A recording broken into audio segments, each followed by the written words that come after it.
Welcome to the Lemons and Pineapples podcast. I'm your host, Emma O'Brien, personal development coach, HeartMath practitioner, dog photographer, and entrepreneur.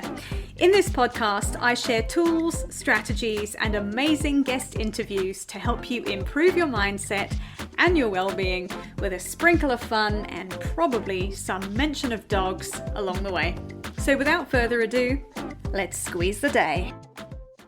Hi folks, welcome to episode 74 of the podcast, How to Be the Creative Director of Your Life. This episode is inspired by a Stephen Bartlett quote that I saw this week. This has been a topic that I have been sharing about a lot on socials and something I've been thinking about a lot recently and talking about a lot is this power of choice that we all have in our own lives to exercise the direction we're going in. We have a power of choice of what we want from life, where we're taking it, what we decide to settle for, what we decide we're going to tolerate or not tolerate. And really, those choices we make affect the quality of our life, and they affect how our life unfolds, and they affect our happiness.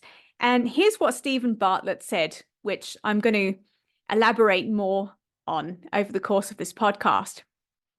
Having the courage to choose uncertainty over certain misery is a happiness decision that will transform your life. I shared on my Instagram earlier this week my own story of doing this. So if you hop over there, you can hear, it's a very personal story that I shared of a decision I made in 2012 to leave a dysfunctional relationship and all of the things that involved and the journey of that. So you can hop over and catch that on my Instagram live.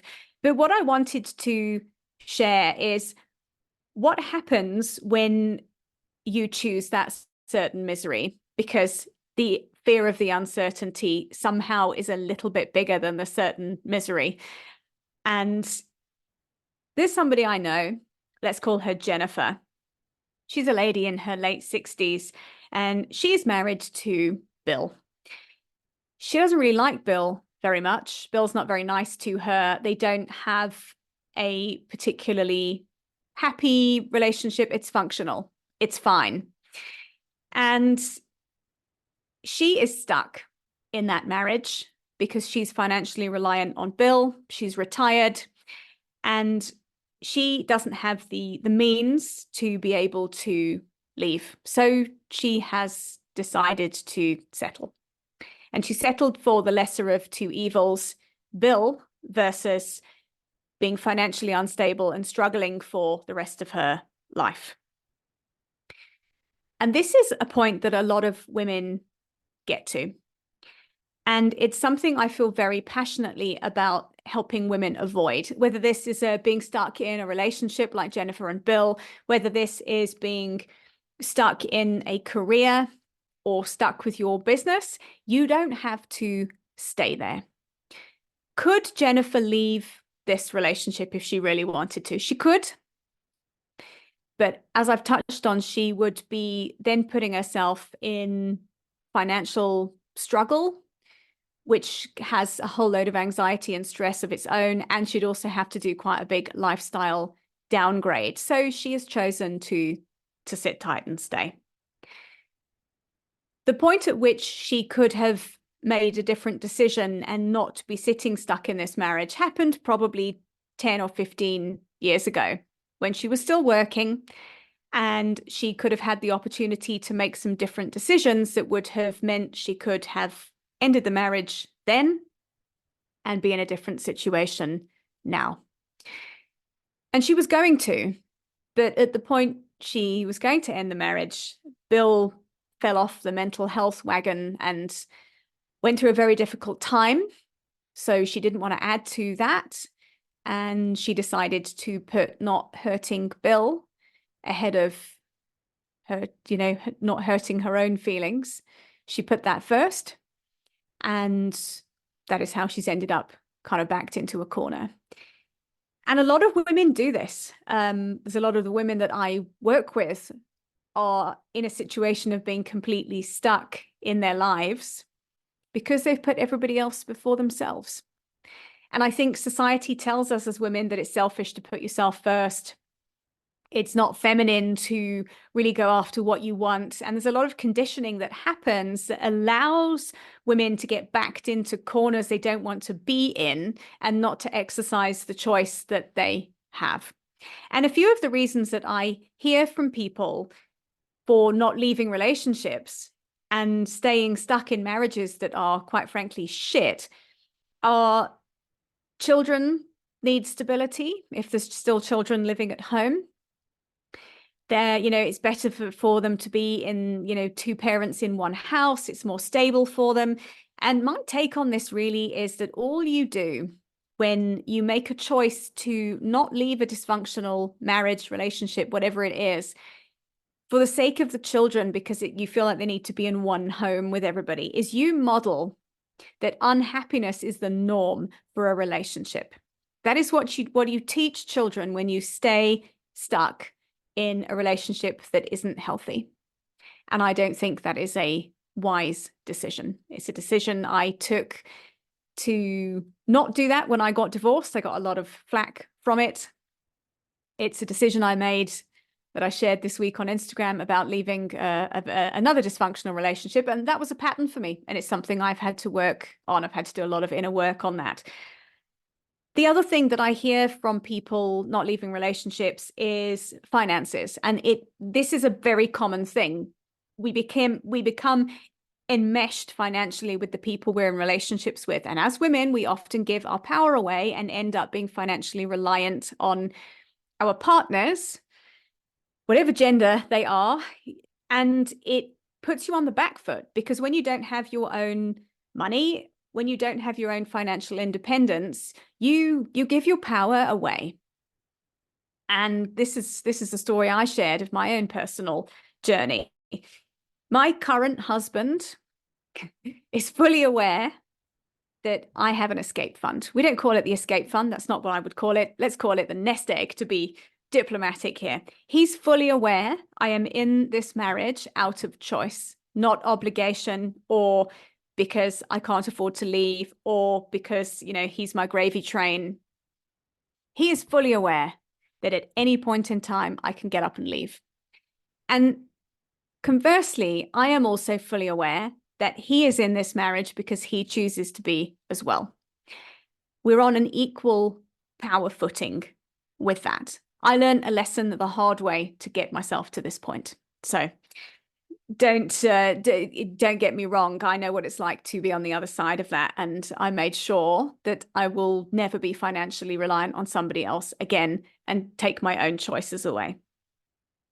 If we come to being stuck in a career, for instance, this is something else that I hear from clients quite often.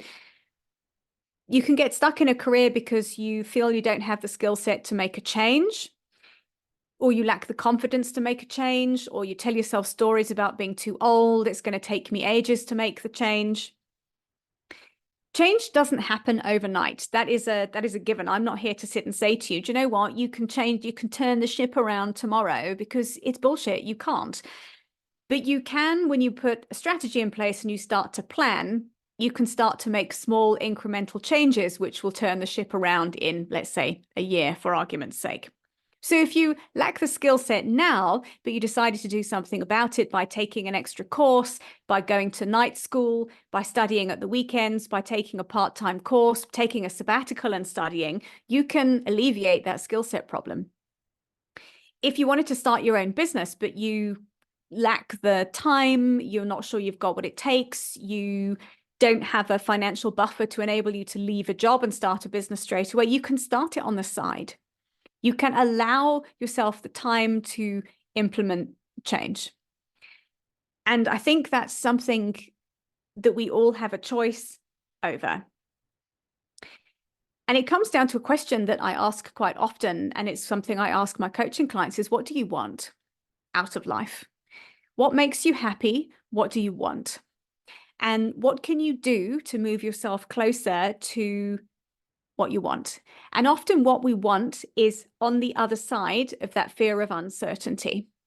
And you always get to choose to put yourself first. You get to choose happiness and sit with the uncertainty, or you get to choose to sit in your comfort zone being unhappy. And I know where I would rather be. And that's why I'm so passionate about this work. That's why I'm so passionate about coaching women, because it's often a journey that's very difficult to do on your own. And having navigated so many situations of stuck that I have got myself out of over the course of my life, I know exactly what it's like to be sitting in that certain misery. And I know exactly what it takes to get from certain misery to sitting with the fear of uncertainty to get to the happiness. And it's a journey, and it's not an easy one, which is why a lot of people just stay in a comfort zone. But life is short. We get this one go at this wonderful existence we have. And I think we should be rinsing every last drop out of it. And I am here for that. And whether that makes me selfish or the clients that come and work with me selfish from an external perspective of, oh, look at you putting yourself first. Oh, look at you thinking about yourself. It's your life and you get to put yourself first. It's your life and you get to be selfish about how you spend your time, who you spend your time with, and the level of enjoyment you have out of this. So if you are ready to get past this fear of uncertainty, to stop letting this fear of uncertainty keep you stuck in a rut, to keep you stuck in a pattern of unhappiness and dysfunction, I am here to help you with that. I've popped a link in the show notes to hop on a free strategy call with me if this has resonated. And let's talk about what your next steps might look like. Let's talk about what is keeping you stuck and what life might look like on the other side of that, and what the first steps to getting you there are going to be. I hope you've enjoyed this episode. Thank you for listening and thank you for being here with me. I will see you same time next week. Bye for now.